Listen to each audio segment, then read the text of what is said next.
Hi guys, sorry to interrupt your viewing, but please subscribe to the channel and like this video. Thank you. Title: Mom told me the family trip was postponed until next year. We just can't afford it right now. She sighed. Then I saw their beach photos on Facebook. Family time is priceless, she wrote. I didn't respond. When they got home the week after, family time is priceless. That's what my mom wrote, her words glowing beneath a photo of golden sand, turquoise water, and three familiar faces smiling in the sun. My stepfather had his arm around her, his other hand gripping a fruity cocktail. My half-sister, Olivia, perched on the edge of a beach chair, her long hair blowing in the wind. Next to her, my younger brother, Nathan, held up a seashell like some rare treasure, his feet half buried in the sand. They looked relaxed. They looked happy. They looked like they were having the time of their lives. The same family that had, just 2 weeks earlier, sat across from me at my mother's kitchen table, faces drawn with feigned concern, sighing about tight finances and how we just can't afford the family trip this year, sweetheart. My mother had squeezed my hand, her voice laced with regret. We'll go next year, I promise. I hate this just as much as you do. I had believed her. Why wouldn't I? She was my mother. But there they were, not waiting until next year. There they were, on vacation without me. My phone suddenly felt heavier in my palm, my heartbeat loud in my ears. The caption burned into my brain. Family time is priceless. So blessed to have this time together. I didn't comment. I didn't like the post. I didn't do anything except stare at the screen until the words blurred and the edges of the picture seemed to ripple. My stomach twisted so hard it almost made me sick. It wasn't just the fact that they had gone without me. That was bad enough. But it was the fact that they had lied, boldly and so easily, looking me right in the eye as they did it. I scrolled further, my thumb moving like it wasn't even mine. More photos. Olivia in a bright red bikini, laughing at something out of frame. My stepfather holding up a massive lobster at some expensive-looking restaurant. My mother wrapped in a white robe, holding a champagne glass on a balcony that overlooked the ocean. My stomach lurched again when I saw a photo I hadn't expected, one I couldn't make sense of at first. A woman stood next to my stepfather, her face slightly turned toward the camera, mid-laugh. Her hand rested lightly on his arm, her fingers curling just enough to show familiarity. Her hair was dark, long, and perfectly styled. She wasn't just some stranger caught in the background. She belonged in the picture, like she had been part of the whole trip. I kept scrolling, my breathing shallow. There were more pictures of her, but never with my mother in the frame. Always near my stepfather. Always looking comfortable. I wasn't stupid. I wasn't naive. I might have been foolish enough to believe my mother when she had said we couldn't afford the trip, but I wasn't blind. This wasn't just a vacation. This was something else entirely. I locked my phone and placed it face down on my kitchen counter, staring at it like it had personally betrayed me. My chest felt tight, my fingers twitching at my sides. I could have called my mother right then. I could have texted her, sent a sarcastic message, demanded an explanation. But something inside me, something sharp, something bitter, told me to wait. Wait until they got home. Wait until she lied to my face again. Because if she had been willing to deceive me once, what else had she been keeping from me? I told myself I wouldn't jump to conclusions. I told myself I wouldn't spiral into a pit of paranoia, assuming the worst before I had proof. But something about those photos, something about the way they had all smiled so effortlessly, something about that woman standing just a little too close to my stepfather, made my stomach twist into knots that I couldn't untangle. If there had been even the smallest chance that my mother had told me the truth, if there had been any way to explain why they had gone behind my back, maybe I could have let it go. But I knew a lie when I saw one, and this one had been crafted too neatly, tied up with a perfect little bow. I didn't comment on the photos. I didn't text my mother. I didn't pick up the phone and demand answers. Instead, I did what I do best. I watched. I waited. And then I started digging. I went back to the Facebook post, clicking through every picture again, this time with new eyes. It was easy to ignore details when you weren't looking for them, but now that I saw everything. I noticed that my mother was only in about half of the photos. I noticed that, in the ones where she wasn't, my stepfather and that woman, that stranger, looked like they had known each other forever.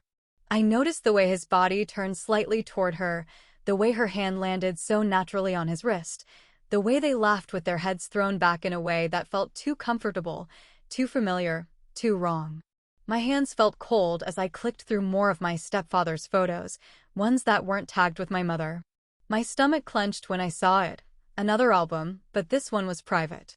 It had been posted the same day as the public one, but only a few people were tagged in it. My mother wasn't one of them. Neither were my siblings. But the woman was. Her name was Melissa. I didn't recognize it, but I clicked her profile anyway. It was locked down, just like my stepfather's had been, but I saw enough. A few glimpses of her life, a few scattered posts that hinted at who she was, where she lived, the kind of woman she might be. There wasn't much, but one thing stood out. She had commented on my stepfather's pictures more than once. Not the public ones. The private ones. I stared at her name, at the way her words had been casually thrown into the comments, like she belonged there, like this wasn't strange at all. Something was very wrong. I didn't sleep much that week, not because I was consumed with rage, not yet, anyway, but because the not knowing was worse than anything else. I replayed the conversation with my mother in my head over and over again, remembering the way she had sighed, the way she had looked so genuinely sad when she had told me, "Next year, sweetheart." I promise. How could she lie so easily? When I woke up the morning they were due back home, I already knew I wasn't going to confront them.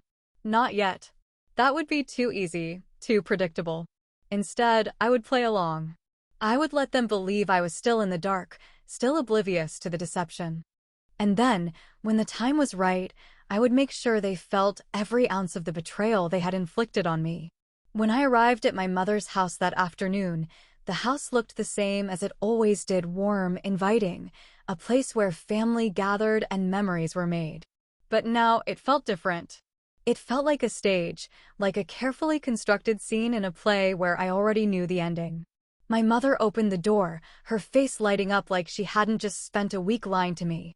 "Oh, sweetheart, I missed you," she said, wrapping her arms around me, squeezing me in that familiar way that used to make me feel safe.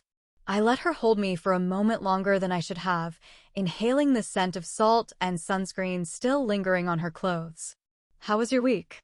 I asked, keeping my voice light, my expression perfectly unreadable.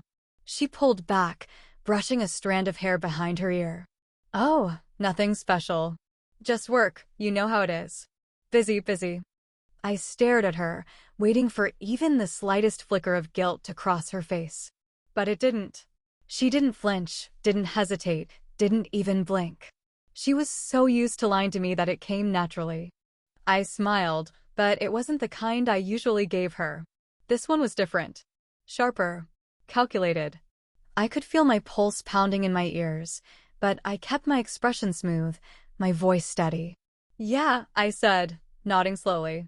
"I know exactly how it is." She didn't notice the edge in my tone. She didn't see the way my fingers curled slightly into my palm. She just kept talking, moving around the house, completely unaware that she had already lost. I wasn't angry. Not yet. But soon, very soon, I would be. And when I was, she would wish she had never lied to me at all. The first time I saw my stepfather's car sitting unattended in the driveway, I didn't think twice about it, but the second time, something in my gut told me to pay attention. I wasn't sure why I stopped beside it, why I ran my fingers along the door handle as if testing the weight of a decision I hadn't even fully formed yet. Maybe it was instinct. Maybe it was pure, unfiltered rage simmering just beneath my skin.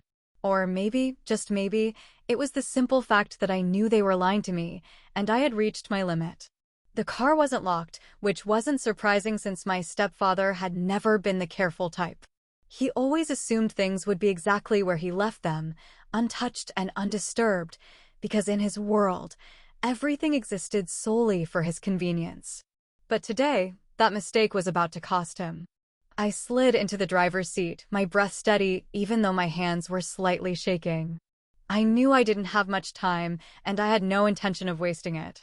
I started with the center console, flipping it open with the flick of my wrist, rifling through the mess of crumpled receipts, loose change, and business cards. Nothing interesting. Nothing that told me anything I didn't already know.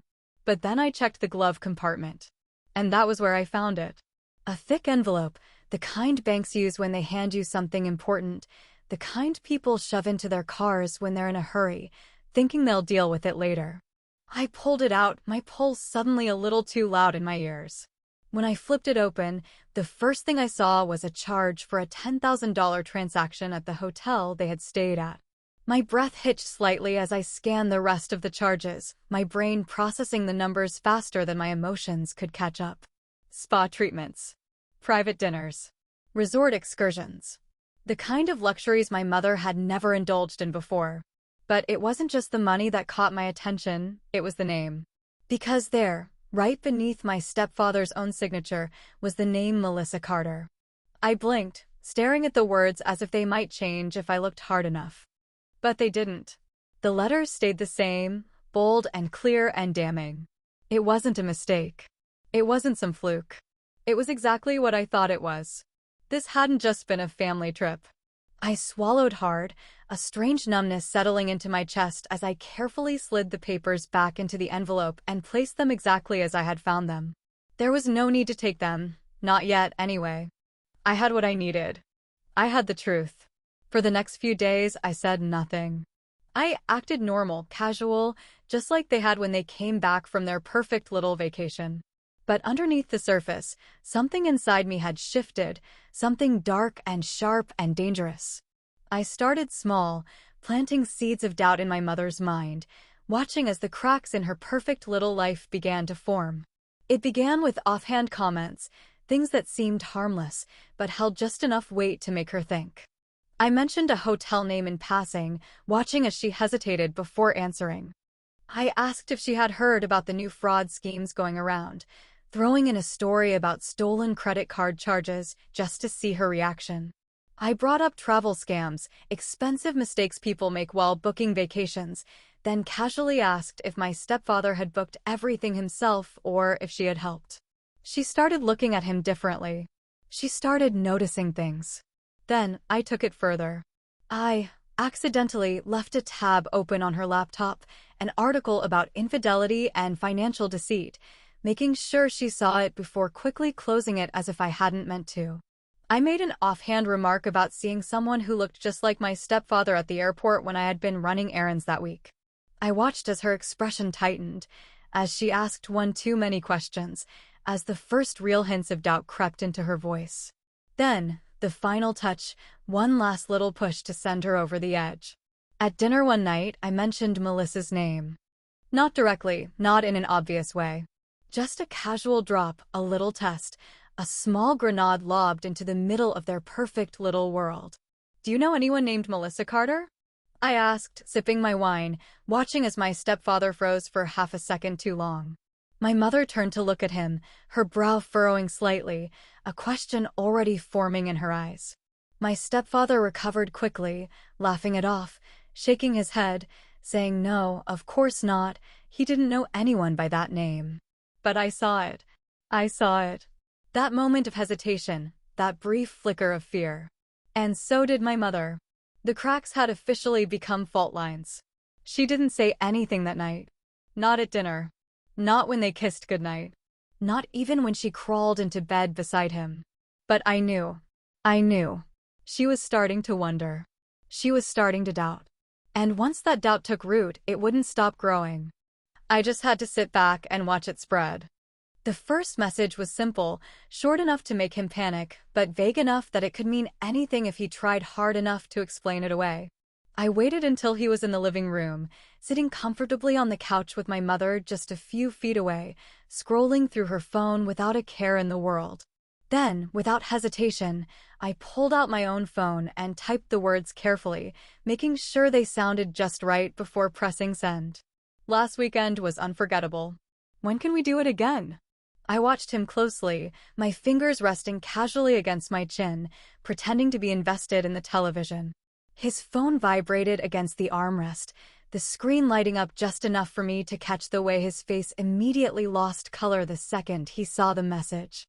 He shifted in his seat, his jaw tightening, his fingers moving just a little too quickly as he grabbed the phone and tilted it away from my mother's line of sight. His thumbs moved rapidly, deleting the message before she even had the chance to glance over, and I bit back a smirk because I already knew what he was thinking. I knew the calculations running through his mind, the frantic way his brain was trying to piece together what had just happened. Who had sent it? Who had seen it? Was it a mistake? Was he being set up? Did Melissa send something she wasn't supposed to? Did someone else know? I waited. I counted in my head. Then I sent another. Miss you already. You're always on my mind. This time, he actually flinched. My mother looked up from her phone, just a brief glance in his direction, but that was all I needed.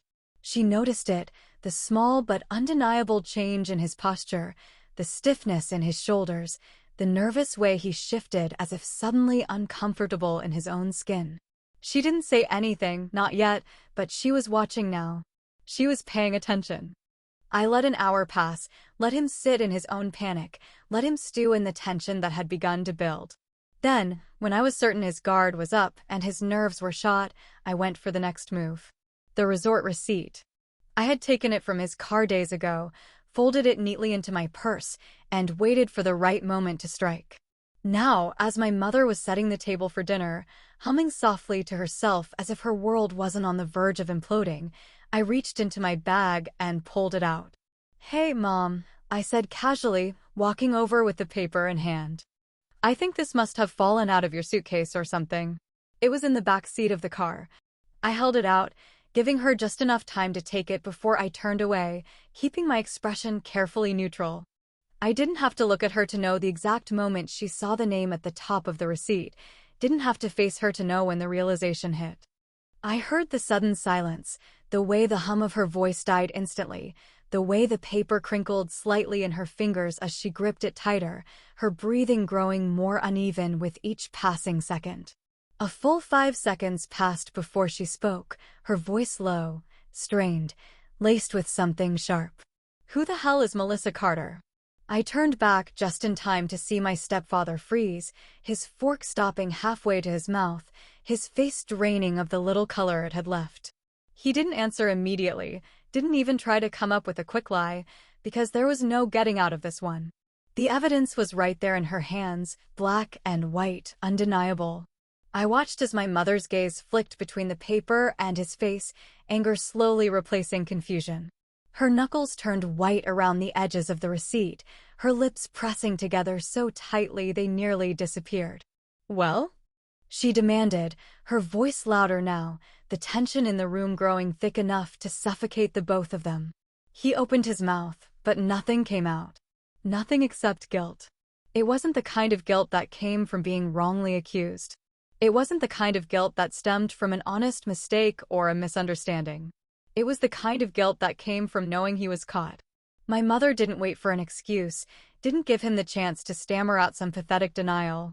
Instead, she threw the receipt down on the table, the sound of it landing louder than it should have been in the absolute silence that followed. "You lied to me," she said, her voice eerily calm, too calm.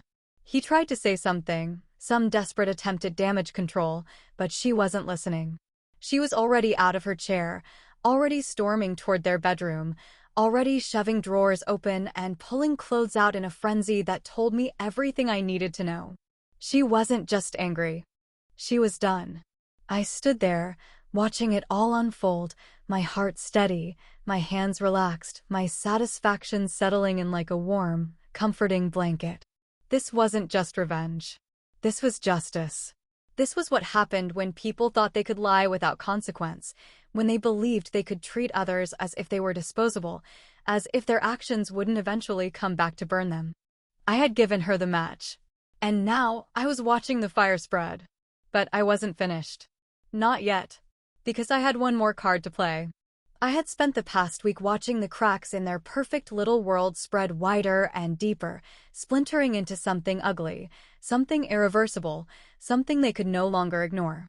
My mother had been quieter than usual, her movements sharper, her patience thinner, her gaze constantly darting toward my stepfather whenever he spoke, like she was waiting for the moment when he would finally crack under the weight of his own deception.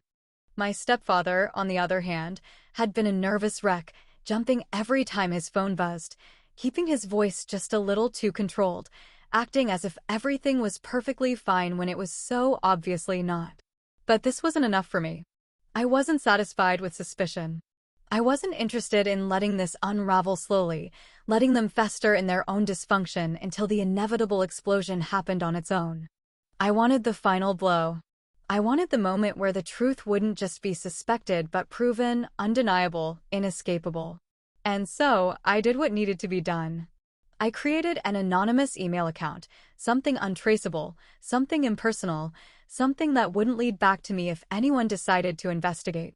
Then, with careful wording and just the right amount of politeness, I emailed the resort they had stayed at, claiming I needed a copy of my family's guest registry for personal record keeping. I expected them to ignore me. I expected them to push back, to ask for verification, to question why someone would need such specific information. But they didn't. Instead, they sent me exactly what I had asked for, a neatly formatted document listing every registered guest who had been attached to my stepfather's reservation. I didn't even have to scroll down to know what I was looking for. There, in bold black letters, was my stepfather's name, my mother's name, and one more. Melissa Carter. Listed as a friend of the family. A friend my mother had never met. A friend who had no business being on a so-called family vacation. I sat there for a long time, staring at the email, letting the confirmation sink into my bones, letting the truth settle into something cold and steady. This wasn't just my assumption anymore. This wasn't just suspicion. This was proof. Now, all that was left to do was deliver it. I waited for the right moment, waited until my mother had forced the entire family to sit down for dinner, an attempt at normalcy that was already doomed to fail. My siblings were arguing over something meaningless, my mother was stirring her wine absent-mindedly, and my stepfather was chewing with the kind of focus that told me he was thinking about anything other than the food in front of him. It was time. I cleared my throat, setting my phone down on the table, making sure the email was pulled up and ready to go. I didn't say anything at first, just pushed the phone forward slightly, just enough for my mother to see the subject line. Guest confirmation, Ocean View Resort and Spa. I watched as her brow furrowed, her eyes flicking between me and the screen, confusion settling over her features before she even touched the phone. My stepfather, on the other hand, went completely still. "You might want to read that," I said, keeping my voice casual, keeping my expression perfectly neutral, despite the fire burning in my chest. Slowly, hesitantly, my mother picked up the phone, her gaze scanning the words, her fingers tightening around the edges of the device as she processed what she was looking at. And then, as if the weight of it all hit her at once, she dropped it onto the table like it had burned her. For a long, excruciating moment, nobody spoke. Then, in a voice that was barely more than a whisper, she said, "Who the hell is Melissa Carter?" I turned to my stepfather, giving him the same expectant look my mother was now leveling at him, watching as he opened and closed his mouth like a fish gasping for air. He knew. He knew there was no way out of this, no excuse, no clever little lie that could make this go away.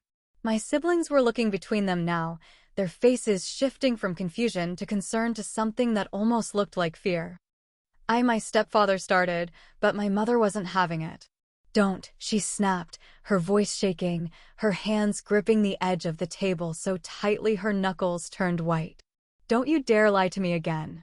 He swallowed hard, his eyes darting around the room like he was searching for an escape route, but there wasn't one. He was trapped. And I was enjoying every second of it. "What else?" my mother demanded, her gaze snapping toward me, her voice sharp, desperate. "What else do you know?" I took a slow sip of my wine, savoring the moment, savoring the taste of justice finally being served. "I know everything," I said, meeting her eyes without hesitation. "I know you lied about the trip. I know he spent $10,000 on a vacation you didn't even get to enjoy. I know he's been deleting messages all week, jumping every time his phone vibrates, acting like he can outrun this mess he created. I know that while you were sitting at home, trusting him, he was out there with her, smiling for pictures, laughing over cocktails, having the time of his goddamn life while you sat here and worried about money. Silence. Heavy, suffocating silence. Then, the sound of a chair scraping back violently, my mother pushing herself to her feet, her entire body trembling, her breathing coming in short, ragged bursts. My stepfather didn't even try to stop her. He didn't argue. He didn't beg. He didn't say a damn thing. Because what could he say? The truth was sitting there, glaring at him in black and white. I stood up too, pushing my chair back smoothly, feeling lighter than I had in weeks. My mother turned to me then, her face crumbling, something like regret flickering behind her eyes, something like an apology that she knew would never be enough.